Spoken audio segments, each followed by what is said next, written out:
শুধু আমি ওয়াজ করে যাব, আইনের কোনো বাস্তবায়ন নাই। আবার আইন বাস্তবায়নে কথা বলবো, ঘুরতে চলে গেলেন 3 দিনের রাস্তা, 7 দিনের রাস্তা, 10 দিনের রাস্তা, অথচ আপনার উপর হজও ফরজ না মাহারাম ছাড়া। না আপনি পর্দা মানছেন, না মাহারাম মানছেন। আর সমাজে না আছে ইসলামী শরিয়া আইন অনুযায়ী বিচার, আর না আছে পর্ন বন্ধের উদ্যোগ, আর না আছে ফ্রি মিক্সিং বন্ধের উদ্যোগ। তো আপনার ইজ্জত চলে গেলে কে ফিরাই দেবে আপনাকে? আমি তো আপনার ভালোর জন্যই কথা বলছি।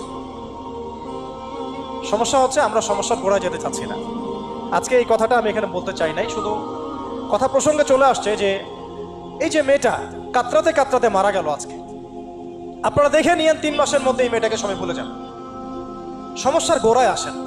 সমস্যার গোড়া হচ্ছে আল্লাহর জমিনে আল্লাহর দ্বীন ইসলাম বাস্তবায়ন না হওয়া পর্যন্ত এই মানবতার মুক্তির কোনো রাস্তা নাই।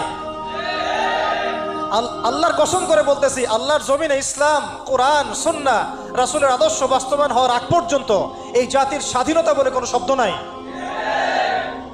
এই মানবতার মুক্তির কোনো পথ নাই। কেউ আমরা স্বাধীন না, কেউ আমরা আমাদের ইনসাফ ন্যায্য অধিকারটুকু পাবো না।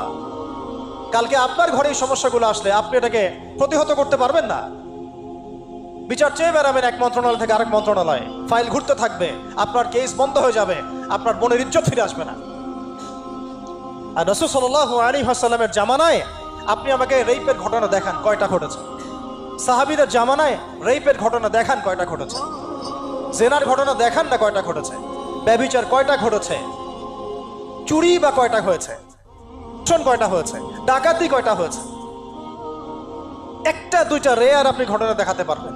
এবং যখন সেই ঘটনা ঘটেছে ইনস্ট্যান্ট দেন এন্ড দেন নবী সাল্লাল্লাহু আলাইহি ওয়াসাল্লাম শরীয়ত আইন বাস্তবায়ন করেছেন। তিনি শুধু মানুষকে তাকওয়ার ওয়াজ নসিহত করেন নাই, বরং আল্লাহর আইনও বাস্তবায়ন করেছেন। এই দুইটা সমানুপাতিকভাবে চলতে হবে সমাজের মধ্যে। শুধু তাকওয়ার ওয়াজ করেই সব বন্ধ করা যাবে না, আইনও বাস্তবায়ন করতে হবে। তখন দেখবেন সমাজ সমান্তরালভাবে চলবে। একটা আলোকিত সমাজ বিনির্মাণের দিকে আমরা হাঁটতে পারবো ইনশাআল্লাহ। তাকওয়ার কোনো সমাজ নাই, এভাবে হবে না। দুটো একসাথে চলতে হবে।